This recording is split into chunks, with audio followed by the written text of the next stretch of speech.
Hello दोस्तों, आज मैं आपको बताऊंगा बाली और हनुमान के बीच महायुद्ध के बारे में।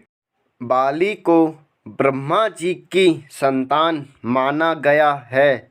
बाली को यह वरदान था कि जो भी युद्ध के लिए उसके सामने आएगा, उसकी आधी शक्ति बाली के अंदर आ जाती थी। इस वरदान के दम पर बाली ने बड़े बड़े योद्धाओं को धूल चटाए, जिनमें से एक नाम रावण का भी आता है। रावण को बाली ने 6 महीने तक बंदी बनाकर लगातार पृथ्वी के चक्कर लगाए। बाली अपने बल के दम पर यहाँ वहाँ के लोगों को चुनौती देते रहता। एक दिन वह वन में गया और वहाँ चिल्ला रहा था, जो मुझे हरा सके, और किसी ने माँ का दूध पिया है जो मुझसे मुकाबला करे। हनुमान उस वन में तपस्या कर रहे थे और अपने आराध्य भगवान राम का नाम जप रहे थे। बाली के चिल्लाने से उनकी तपस्या भंग हो गई। उन्होंने बाली से कहा, हे वानरराज, आप अति बलशाली हैं, आपको कोई नहीं हरा सकता, लेकिन आप इस तरह क्यों चिल्ला रहे हो? इस बात को सुनते ही बाली भड़क गए। उसने हनुमान यहाँ तक कि राम तक को चुनौती दे दी। बाली ने कहा, हनुमान, तुम क्या, तुम्हारे राम भी मुझे नहीं हरा सकते। दम है तो बुलाओ अपने राम को। राम का मजाक उड़ता देख हनुमान जी को गुस्सा आ गया और उन्होंने बाली की चुनौती स्वीकार कर ली। तय हुआ कि अगले ही दिन उन दोनों के बीच युद्ध प्रारंभ होगा।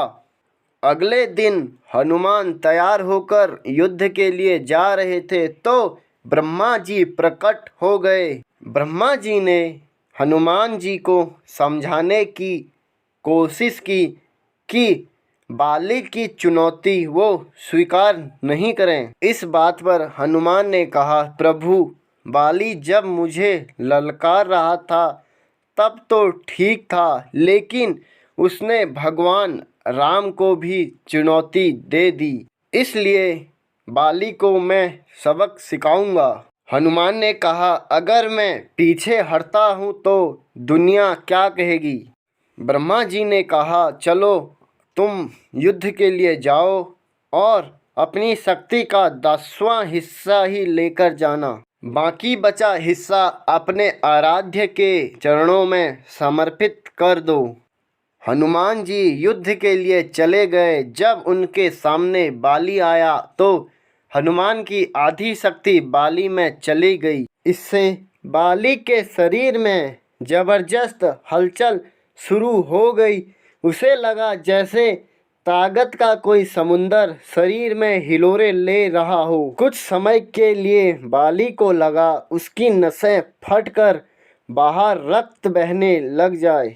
तब ब्रह्मा जी प्रकट हुए और उन्होंने बाली से कहा कि तुम खुद को दुनिया का सबसे ताकतवर समझते हो, लेकिन तुम्हारा शरीर हनुमान की शक्ति का छोटा सा हिस्सा नहीं संभाल पा रहा।